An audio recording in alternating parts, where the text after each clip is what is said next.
मम्मा कितनी गर्मी हो रही है। हमारे घर में तो कोई पंखा भी नहीं है जिससे हम हवा खा सके। मम्मा हमारा गर्मी से दम घुटने लगा है। रात को हमें नींद भी नहीं आती है। इतनी ज्यादा गर्मी से रानो चिड़िया भी बहुत ही ज्यादा परेशान थी। मैं क्या करूं? मैं इतनी मेहनत तो कर रही हूं, फिर भी मैं अपने बच्चों को अच्छा जीवन नहीं दे पा रही हूं।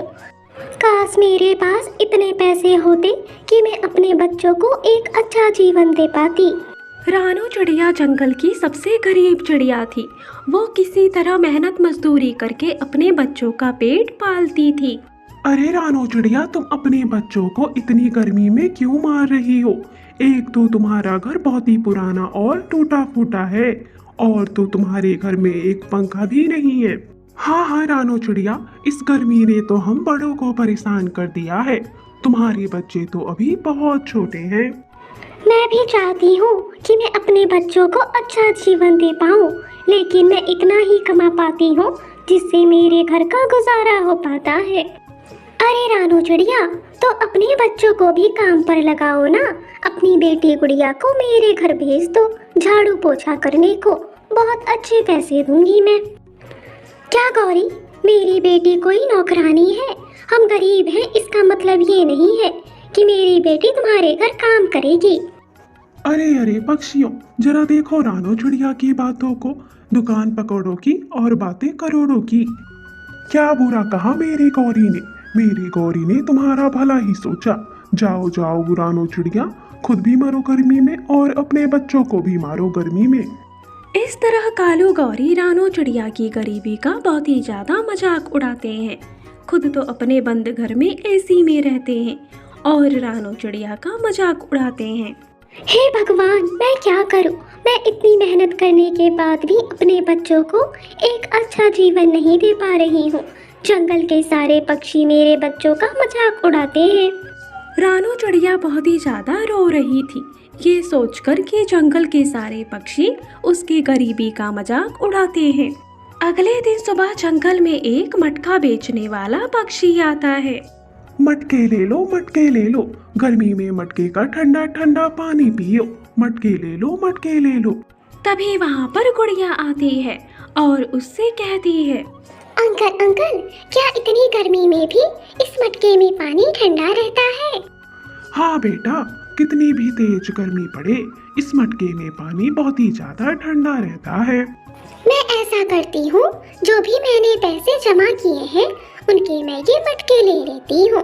मम्मा आएंगी तो मैं उनको ठंडा ठंडा पानी पिलाऊंगी। फिर गुड़िया अपने जमा किए हुए पैसों से वो मटका खरीद लेती है।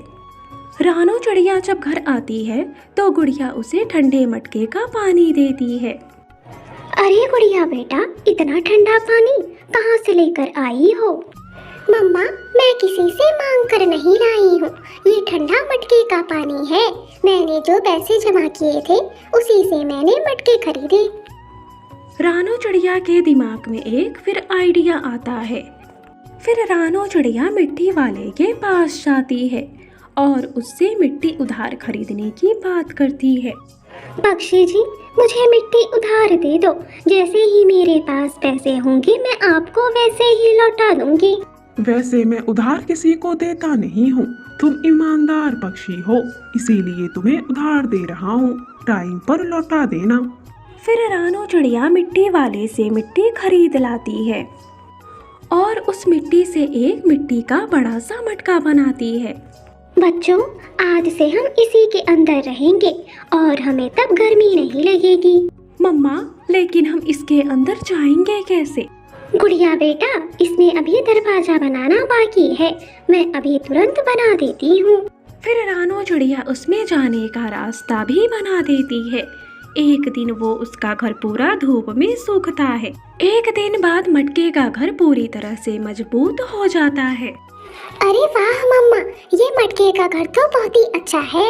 इसमें अब हमें बिल्कुल भी गर्मी नहीं लग रही है। अच्छा, तो अब चिड़िया इस मटके के घर में रहेगी। इसकी इतनी ही औकात है। जंगल के सारे पक्षी रानो चिड़िया का मटका घर देखकर उसका मजाक बनाते हैं।